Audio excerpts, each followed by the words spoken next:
প্রিয় ওসমান হাদি, আমরা তোমাকে বিদায় দিতে আসিনি। আমরা তোমার কাছে ওয়াদা করতে এসেছি। তুমি আমাদের বুকের ভেতর আছো এবং চিরদিন থাকবে যতদিন বাংলাদেশ আছে। তুমি সকল বাংলাদেশির বুকের মধ্যে থাকবে। জাতীয় সংসদের দক্ষিণ প্লাজায় লাখো মানুষের সামনে দাঁড়িয়ে কথাগুলো বলছিলেন প্রধান উপদেষ্টা ডক্টর মোহাম্মদ ইউনূস।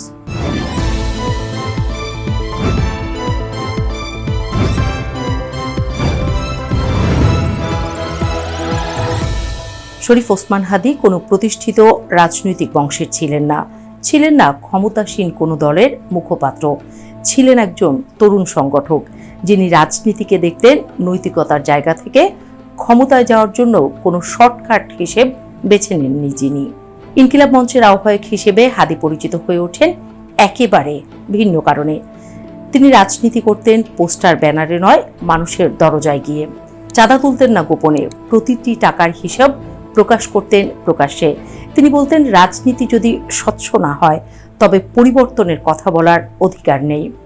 ঢাকা ৮ আসনের স্বতন্ত্র প্রার্থী হিসেবে দাঁড়ানোর সিদ্ধান্ত ছিল সেই একই দর্শনের অংশ। দলীয় ছায়া নয়, মানুষই হবে শক্তি, এই বিশ্বাস থেকেই তিনি মাঠে নামেন। আর ঠিক এই কারণেই হাদি হয়ে উঠেছিলেন অস্বস্তিকর, কারণ তিনি প্রথাগত রাজনীতির ভাষা ভাঙছিলেন। তিনি প্রশ্ন তুলছিলেন, ক্ষমতা কার, রাজনীতি কাদের জন্য, আর সহিংসতা ছাড়া পরিবর্তন সম্ভব কি? এই প্রশ্ন তোলার মূল্যই কি তাকে দিতে হলো জীবন দিয়ে? এজন্যই বোধহয় জাতীয় সংসদের দক্ষিণ প্লাজায় দাঁড়িয়ে রাষ্ট্রের সর্বোচ্চ পর্যায় থেকে বলা হলো, প্রিয় ওসমান হাদি, আমরা তোমাকে বিদায় দিতে আসিনি, আমরা তোমার কাছে ওয়াদা করতে এসেছি। সবচেয়ে মর্মস্পর্শী কথাগুলো এসেছে পরিবারের দিক থেকেই, নির্বাক ভাষায়। রামপুরার বাসায় ৩ নারী উপদেষ্টার সঙ্গে সাক্ষাতের পর মৎস্য ও প্রাণী সম্পদ উপদেষ্টা ফরিদা আক্তার লেখেন, হাদির স্ত্রী রাবেয়ার জন্য কান্না যেন বিলাসিতা হয়ে দাঁড়িয়েছে, কারণ 10 মাসের শিশুটি মায়ের চোখের পানি দেখলেই কেঁদে ওঠে। তবু এই নীরব যন্ত্রণার মাঝেও রাবেয়ার শপথ স্পষ্ট, তিনি তার সন্তানকে হাদির আদর্শেই গড়ে তুলবেন। পাশে দাঁড়িয়ে থাকা হাদির মা অঝরে কাঁদছিলেন, কিন্তু সেই চোখেই ছিল ভীষণ গর্ব। আমার ছেলে অন্যরকম ছিল। পুরো পরিবারের কণ্ঠে তখন একটাই দাবি, প্রতিশোধ নয়, ন্যায় বিচার। একজন খুনির নয়, পুরো খুনি চক্রের বিচার। এই নীরব কিন্তু দৃঢ় অবস্থানই হয়ে রইল হাদির সবচেয়ে শক্ত উত্তরাধিকার। রাজপথের কণ্ঠ, শোক থেকে শপথ। ইনকিলাব মঞ্চের সদস্য সচিব আব্দুল আল জাবের জানাজার আগে বলেছিলেন, আমরা এখানে কান্না করতে আসিনি, আমরা ন্যায় বিচার চাই। তার বক্তব্যে ছিল ক্ষোভ, ছিল দাবি, খুনি নয়, খুনি চক্রের বিচার। একই সঙ্গে আহ্বান, উস্কানিতে পা না দিয়ে সংগঠিত ও দায়িত্বশীল থাকার। তার মৃত্যুতে রাষ্ট্রীয় শোক ঘোষণা, জাতীয় পতাকা অর্ধনমিত রাখা, সব ধর্মীয় উপাসনালয়ে বিশেষ প্রার্থনার নির্দেশ। এক জীবনে যা যা চাওয়ার থাকে তার সবই বোধহয় পেয়ে গেলেন হাদি। শত শোকের ভেতরে সান্ত্বনা একটাই, হাদির স্ত্রী ও একমাত্র সন্তানের দায়িত্ব রাষ্ট্র নেবে। ঢাকা বিশ্ববিদ্যালয়ের উপাচার্য অধ্যাপক নিয়াজ আহমেদ খানও ঘোষণা দিয়েছেন, হাদির পরিবার এখন থেকে ঢাকা বিশ্ববিদ্যালয়ের সম্প্রসারিত পরিবারের অংশ। সবচেয়ে বড় কথা, বিদ্রোহী কবি কাজী নজরুল ইসলামের সমাধির পাশে দাফন। কাজী নজরুল দ্রোহের কবি, বিদ্রোহের কবি। তার কবিতা আবৃত্তি করতে ভালোবাসতেন হাদি, আর মৃত্যুর পর ঠাঁই পেলেন তার প্রিয় কবির পাশে। এ যেন কেবল দাফন নয়, সর্বোচ্চ সম্মানের প্রতীক।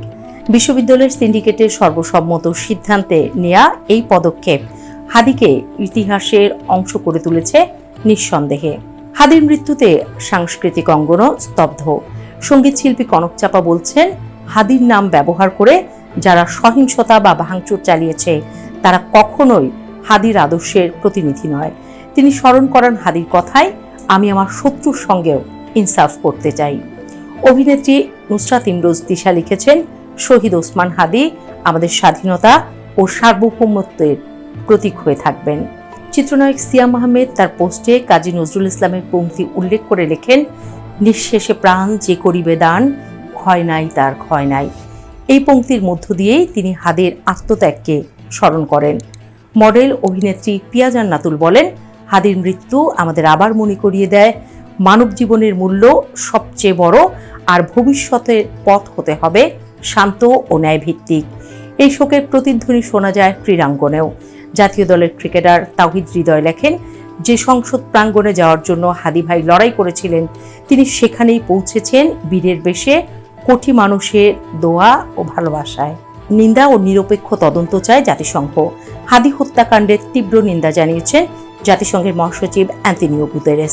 স্বচ্ছ, নিরপেক্ষ ও বিশ্বাসযোগ্য তদন্তের আহ্বান জানান।